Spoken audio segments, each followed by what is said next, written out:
Good morning বন্ধুরা, welcome back to my channel Rinki's lifestyle. তোমরা সবাই কেমন আছো? আশা করি ভালো আছো, আমিও ভালো আছি। তো আজকে ভোট দিতে যাব, তার জন্য সকাল সকাল আমি গপুকে স্নান করিয়ে রেডি করিয়ে দিচ্ছি। পুজো করব, পুজো টুজো দিয়ে তারপরেই বেরোবো। আমি প্রায় 2-2:30-এর দিকেই বেরোবো, কিন্তু যাই হোক আমি সকাল সকাল ভাবলাম যে তাহলে পুজোটা দিয়েই নিই, আর 2-2:30-এর সময় ভোট দিতে যাব। আর 2-2:30-এর সময় যাবো একটাই কারণ, তখন আমাদের এখানে ফাঁকা হয়ে যাবে, বেশি তো মানে ভিড় থাকবে না। আর তোমাদের দাদা যেহেতু বাড়ি থাকবে, তার জন্য আমাকে একটু তাড়াতাড়ি করতে হবে। আর ওখানে গিয়ে বললেই ওরা ছেড়ে দেবে, সেটা নিয়ে কোনো বিষয় না। আর দিদিও রান্নাবান্না করছে, রান্নাবান্না করে নিই, তারপরে বেরোবো। তো চলো গোপুসোনাকে পুজো দিয়ে আবার তোমাদেরকে দেখাচ্ছি। তোমরা পাশে থাকো, যেভাবে থাকছো আমার খুব ভালো লাগছে। আর আমি আজকের ব্লগটা তোমরা দেখতে থাকো, আজকে আশা করি খুবই ভালো লাগবে। আজকে অনেকের প্রশ্নের উত্তর দেবো আমি, অনেক কিছুই বলবো। তোমরা অনেক কমেন্টসে করছো, বা কমেন্টসে অনেকেই জিজ্ঞেস করছো, সব কিছুই উত্তর আমি দেবো, যতটা পারবো চেষ্টা করব। তো তোমরা দেখতে থাকো, সাথে থাকো।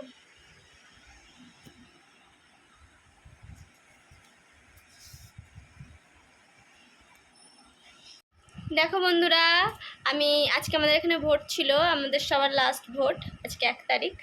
আর আমি হচ্ছে ভোট দিয়ে চলে এসেছি। দেখো, এই যে ভোট দিয়ে চলে এসেছি, ভোট দিয়ে দিয়েছি। আর তোমরাও ভোট নিশ্চয়ই দিয়ে দিয়েছো। আর আমিও আজকে দিয়ে চলে এসেছি। আমাদের এখানে একদম ফাঁকা ছিল, আমি প্রায় 2:30-এর সময় গেছি, আর দেখো চলেও এসেছি, মানে দুটোই বেরিয়েছি, 2:30-এর মধ্যে চলে এসেছি। তাহলে কেমন ভোটে ভিড়ই নেই আমাদের এখানে। আর আমাদের এখানে সেরকম কোনো সমস্যা হয় না, সব কিছু ঠিকঠাক করে বেশ ভোটটা দেওয়া যায়, কোনো প্রবলেমও হয় না। এদিকটা আমাদের এখানে ঠিকঠাকই আছে। তো চলো। আর তোমাদের দাদা তো দিতে পারলো না, তার জন্য খারাপ লাগছে, সবারই খারাপ লাগছে। ওখানে যারা যারা ছিল সবাই একই কথা বলছে, ভাই কেমন আছে। তো যাই হোক, দিতে পারিনি, পরের বছর দেবে, মনে জোর রাখো। কোনো না কোনো বছর তো, পরের বছর না পরের বার দেবে, কখনো না কখনো তো দিতেই পারবে। এটা নিয়ে কখনো টেনশন করে লাভ নেই।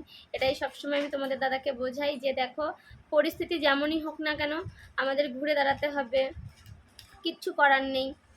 আমাদের আনন্দ হাসি সব কিছু নিয়েই আমাদের জীবন, কান্না দুঃখ সব কিছু নিয়ে জীবন, কিন্তু তার মধ্যে থেকে বেঁচে থাকতে গেলে আমাদের হাসতেও হবে, কাঁদতেও হবে, কিছু করার নেই, এটাই তো মানব জন্ম, তাই না? তো যাই হোক, মেয়ের কাছে ওর বাবাকে রেখে গেছিলাম, আমি দিয়ে চলে এসেছি। তো চলো এখন একটু খাওয়া দাওয়া করি, তারপরে তোমাদের সাথে আবার কথা হচ্ছে। আর তোমাদের দাদাকে একটু দেখিয়ে দিচ্ছি তার আগে। তুমি ভোট দিতে যেতে পারোনি, তাই কি মনটা খারাপ লাগছে? খারাপ তো লাগে, খারাপ একটু লাগে, যতই হোক দিয়ে এসছো এত বছর, কিছু করার নেই।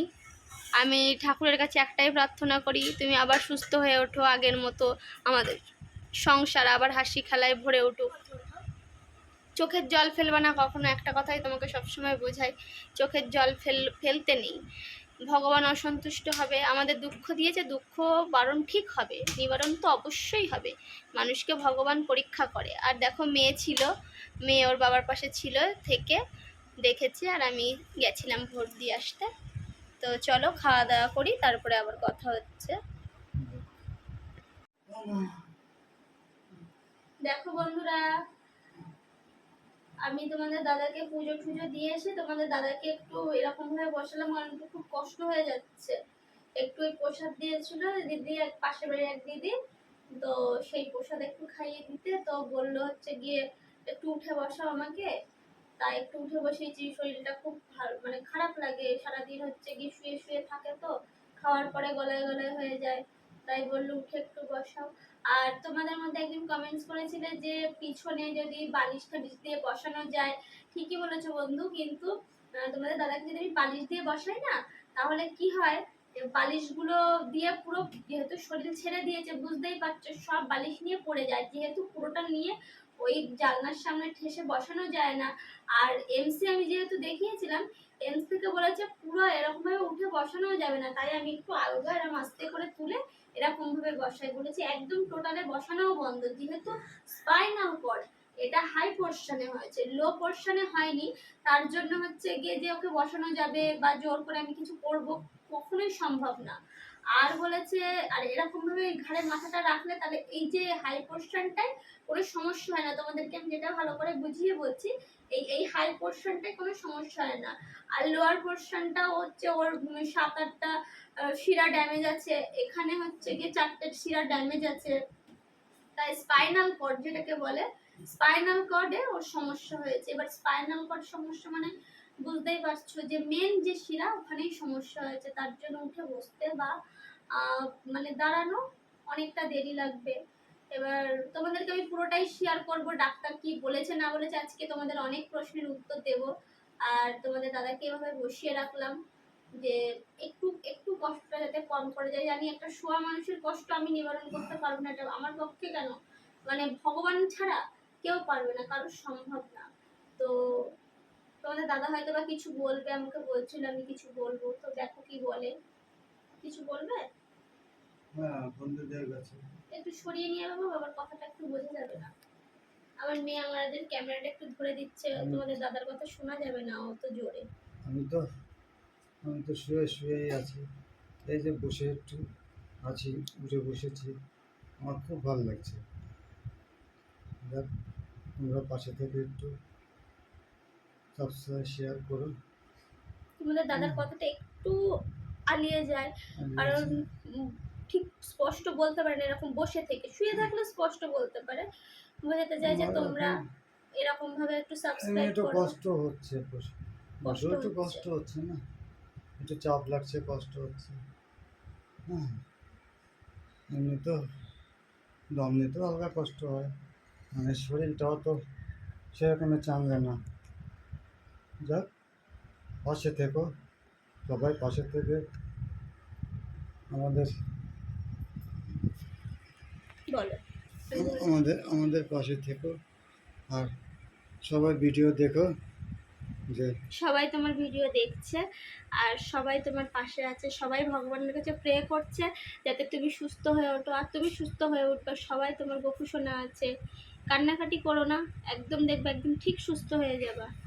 আর বন্ধুরা, হয়তোবা আমরা এই বাড়িটাতে আর থাকবো না, কারণ আমাদের প্রতি যে টর্চার হচ্ছে, এ বাড়িতে থাকাও সম্ভব না। শুনে দেখো তোমাদের দাদার কাছে, আমি আবার একটু পরে বলছি এই কাহিনীটা, আমি বলছি তোমাদেরকে।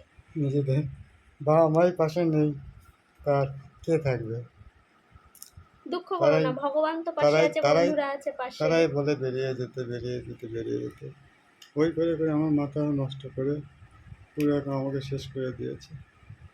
আর এখন আমার দেখো একটা বাড়ির মধ্যে, ধরো তোমাদেরকে আমার ডাইনিংটা দেখিয়েছি, ওখানে ওর পাশে একটা রান্নাঘর আছে, ওরা রান্না করে খায়।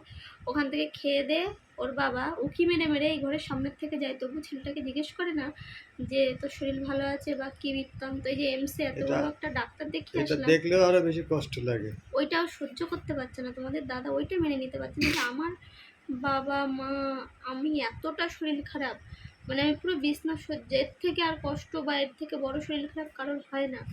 তো সেখানে আমার বাবা মা এরকমভাবে আমার সাথে হচ্ছে গিয়ে এতটা এতটা খারাপ ব্যাপার। মা বলে আমি তো চাকর নাকি, বাবা হচ্ছে বলে আমার ছেলে না, ও আমার ছেলে না। এইটা কোনো বাবা মার পক্ষে সম্ভব?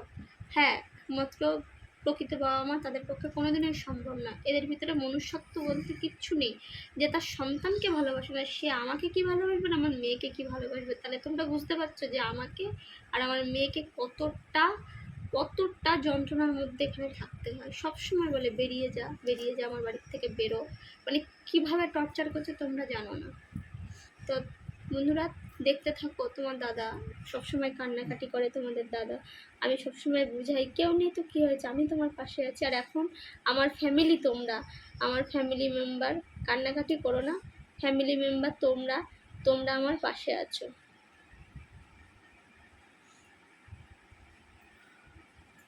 তো থাকো।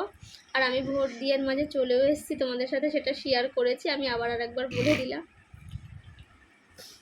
দেখো, আমি দিদিদের বাড়ি থেকে খাবার দাবার নিয়ে চলে এসেছি। তোমাদের দাদারও খিদে পেয়ে গেছে আর মেয়েরও খিদে পেয়ে গেছে, ওর বাবার সাথে ছিল, বাবাকে খাইয়ে দিয়েছে একটু মিষ্টি আর বিস্কুট। আর দেখো, দিদি আজকে শনিবার ছিল, শনিবার দিন আমাদের নিরামিষ হয়, তো দিদি খিচুড়ি রান্না করেছে। চলো দেখো, আমার আর তোমাদের দাদারটা বেড়ে নিয়েছি আর মেয়েকেও বেড়ে দিয়েছি, চলো খাই আর তোমাদেরকেও দেখিয়ে দিচ্ছি। তো দেখো বন্ধুরা, এই যে খিচুড়ি আমার আর তোমার দাদারটা বেড়ে নিয়েছি, তোমাদের দাদারটা, আর এই যে মেয়েরটা দিয়ে দিয়েছি। আর এই যে এখানেও আছে, লাগলে আরও নিতে পারবো।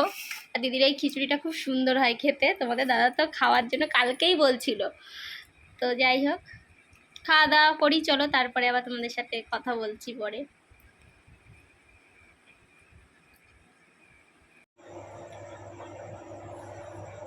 তো দেখো বন্ধুরা, আমি দুপুরবেলায় তোমাদের সাথে কথা বলার পরে আর কোনো কথা বলতে পারিনি।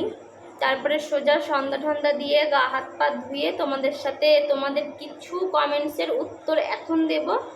আর আমি চেষ্টা করব খুব তাড়াতাড়ি লাইভে এসে তোমাদের সমস্ত প্রশ্নের উত্তর দেওয়ার। যেহেতু একটা ভিডিও ধরো 15 মিনিটের ভিডিও বা কেউ হার্ডলি 19 মিনিটের ভিডিও করে, তাতে এত 4.5 মাসের ঘটনাটা বলা সম্ভব না, অনেকটা বড়। এবার তার মধ্যে আমি চেষ্টা করছি আজকে কিছু কিছু বলার, আর কিছু কিছু তোমাদের সাথে শেয়ার করার চেষ্টা করছি। তাতে কতটা বুঝতে পারবে আমি বলতে পারছি না, কিন্তু আমি আমার দিক থেকে একটু চেষ্টা করছি। আমি জানি বোঝানো সম্ভব না, আমি তার জন্য খুব শীঘ্রই লাইভে আসার চেষ্টা করছি। আর তোমরা একটু প্লিজ তখন জয়েন্ট করো। আমি তার আগে তোমাদের টাইমটা বলে দেবো, আর কোন দিন কোন টাইম আমি অবশ্যই বলে দেবো তোমাদেরকে। এবারে আমি কমেন্টসের কথা বলি। আজকে আমি সত্যি কথা বলতে খুব খুশি। তো আমার যারা পুরনো বন্ধু আছো, যারা পুরনো বন্ধু, আমার পরিবার, তাদেরকে অবশ্যই আরেকবার নতুন করে স্বাগত আমার চ্যানেলে। আমার পরিবার হয়ে তোমরা থাকছো। আর আজকে যারা নতুন, তোমাদের সবাইকে স্বাগত আমার চ্যানেলে। আমার পরিবার হলে তোমরা আমার সত্যিই পরিবার। তোমরা না থাকলে আমি হয়তো বা কিছুই করতে পারবো না। তার জন্য তোমাদের দাদার যেহেতু এরকম অবস্থা, একটা ফ্যামিলি এরকম অবস্থা হলে তার আর্নিং মেম্বারের কি হতে পারে তোমরা অবশ্যই জানো। আমার মতো পজিশনে যারা যারা আছো সবাই জানো, পাশে কেউ নেই। এবার এই একা একা এরকমভাবে করাটা যে কতটা ডিফিকাল্ট। আজকে 4.5 মাস হতে যাচ্ছে, আমি রাতে 2 চোখের পাতা এক করতে পারি না টেনশানে। আমার একটা ছোট বাচ্চা আছে, তোমরা জানো। আমি বারবার এই কারণেই বলছি যে ছোট বাচ্চা আছে, তোমরা যদি আমার পাশে সাথে থাকো, আমি জানি আমার চ্যানেলটা গ্রো করতে আমার টাইম লাগবে না। তোমাদের মতো এরকম বন্ধু থাকা অবশ্যই দরকার। আর আমি জানি তোমরা আমার পাশে আছো, সবাই খুব খুব পরিমাণে আমাকে সাপোর্ট করছো, মনের জোর রাখতে বলছো। এটা কজন বলবে? নিজের পরিবার ছাড়া কেউ বলবে না এটা। তো যাই হোক, আর তোমাদের দাদাকে আমি এই সময় হাসানোর চেষ্টা করি সব সময়। তোমরা কেউ কমেন্টস করেছো যে দিদি তোমার এরকম পরিস্থিতি, তুমি তাও এত হাসি খুশি কী করে থাকতে পারো? একদম ঠিক, আমি কি করে হাসি খুশি থাকতে পারি? আমিও কাঁদি, আমারও খুব কান্না পায়, কিন্তু তার মাঝখানে আমি অনেক সময় যখন তোমাদের সাথে নিরিবিলি থাকি না, আমার ভীষণ কান্না পায়। কিন্তু তবুও চেষ্টা করি সব কিছু লুকিয়ে রেখে, যদি তোমাদের সামনে হাসি খুশিভাবে আমি ভিডিও করি, তোমাদের দাদার ভালো লাগবে, তোমার দাদা মনের জোর পাবে। এই জন্যই আমার ভিডিও করা, হেসে হেসে ভিডিও করা। এবার দেখো, মন খারাপ কি হয় না, সবার হয়, কষ্ট সবারই হয়। কারণ আমার হাজব্যান্ড বলে কথা, সে তো আমাকে ফুল স্বাধীনতা দিয়েছিল, আর ও সত্যিই খুব ভালো মানুষ। তো অনেকে বলেছো বর্ধমানে কৃষ্ণকালী মায়ের কথা, আমি খুব শীঘ্রই চেষ্টা করব। তোমরা যখন বলেছো, আমার তো যেতেই হবে, আমার পরিবার আমার ভালো চায়, তো আমাকে সবাই এরকম সাজেশান তো অবশ্যই দেবে, আমি যাওয়ার চেষ্টা করব। কিন্তু বন্ধুরা একটা কথা ভাবো, আমার বারাসাতে বাড়ি, বারাসাত থেকে বর্ধমান যেতে কতটা আমার গিয়ে টাইম লাগবে।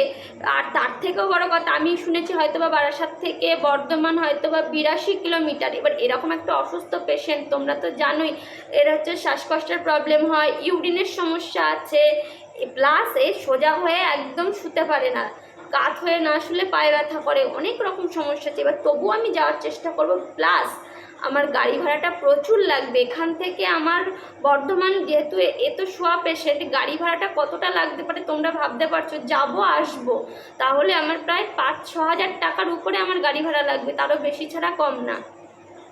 এবার তার জন্য আমি যেতে পারছি না, কিন্তু আমি চেষ্টা করব খুব শীঘ্রই। তোমরা যখন বলেছো, যাওয়ার চেষ্টা করছি। এই গেল। আর অনেকে বলেছো কি করে হলো, ওই যে বললাম তার জন্য লাইভে আসবো, সবাই একটু জয়েন করো প্লিজ। তখন আমি তার আগে জানিয়ে দেবো, আমি তখন সবটা বলবো। ও আরেকজন বলেছি এমসে বন্ধু ভর্তি রাখবে না। আমি এমসে দেখো, তোমাদেরকে আমার আগের ভিডিও হয়তো বা তোমরা দেখোনি কেউ, যারা আমার নতুন পরিবারের সদস্য তাদের জন্য বলছি। এই যে আমি এমসে দেখিয়ে এনেছিলাম, দেখো ভালো করে, তোমরা দেখতে পারবে। আমি এই একমাত্র এমসে দেখাতে পেরেছি আমার দিদির জন্য। আমার দিদির পাশের বাড়িতে ডাক্তার আছে এমসের, ওনার সাথে যোগাযোগ করেছে দিদি, তার কারণে তার সোর্সে এই ডাক্তারটা দেখাতে পেরেছে। প্রায় 20 জন ডাক্তার ওখানে দেখেছে। এবার দেখো আমি সব দেখিয়ে এসছি, কত জন মিলে দেখেছে। এই দেখো 20 জন মিলে দেখেছে, ঠিক আছে। এবার ওখানে দেখানোর পরে আমাকে হচ্ছে রিপোর্টস করতে দিয়েছিল, তো ব্লাড টেস্টের রিপোর্ট, এই দেখো কত রকমের রিপোর্ট করেছি, 3 রকমের ইউরিনের টেস্ট, তারপরে তোমার ব্লাড টেস্ট করেছি। দেখো এখানে প্রায় আমার 4,500 টাকার উপরে চলে গেছে। দেখো ব্লাড টেস্ট করেছি, দুটো খামে দিয়েছিল, আর হচ্ছে এক্সরে করেছি, তারপরে তোমার হচ্ছে এই যে বুকের এক্সরে দিয়েছিল এটা করেছি, তারপরে পেটের ইউএসজি দিয়েছিল, এগুলো সব করেছি। করে আমি আর দিদি মিলে আবার দেখাতে গেছি। দেখানোর পরে ওখান থেকে ডাক্তাররা বলছে, যেটা আমি তোমাদের দাদার সামনে সব কিছু শেয়ার করতে পারি না, ওখান থেকে দেখো একজন মানুষকে সব কিছু বললে, তার অসুস্থ শরীরে সব কিছু যদি আমি বলি তাহলে তার মনটা আরও ভেঙে যাবে। তো ওখান থেকে ডাক্তাররা বলেছে যে যদি ভর্তি রাখার হতো আমরা রাখতাম, কিন্তু বেডশোর আছে, বেডশোরের জন্য প্লাস্টিক সার্জারিও করা যাবে না।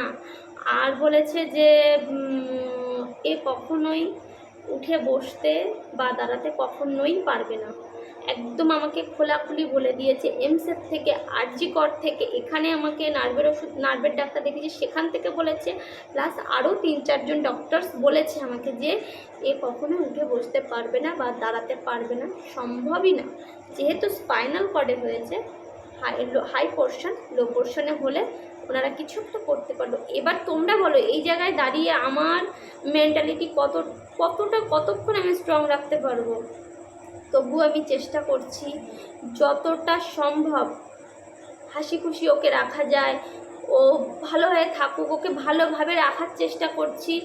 এবার এই বাড়িতে হয়তো বা আমার, যাই হোক বন্ধুরা, আমি ওখান থেকে কথা বলতে বলতে এখানে চলে এসেছিলাম, কারণ প্রচণ্ড গরম লাগছে।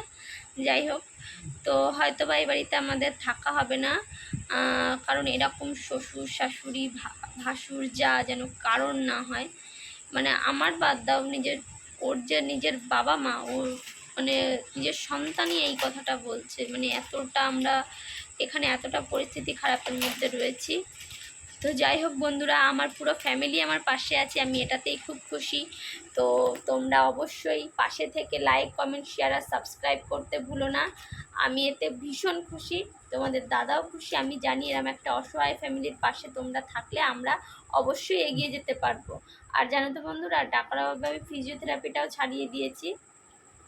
তো আমি জানি আবার আমি কন্টিনিউ করতে পারবো এগুলো। আমি যদি দাঁড়াতে পারি তোমাদের দাদাকে, অবশ্যই আবার আমি ট্রিটমেন্ট শুরু করব নতুন করে। তো এখন তো আর পারলাম না। তো আজকের ব্লগটা আমি এখানেই এন্ড করলাম। ভালো লাগলে আমার ব্লগটি অবশ্যই দেখো, আর লাইক, কমেন্ট, শেয়ার করে আমার পাশে থাকো। তোমরা পাশে থাকলে আমি অবশ্যই ভালো থাকবো। সবাই তোমরাও খুব ভালো থাকো। তো আজকের ব্লগটা এখানেই এন্ড করলাম। টাটা।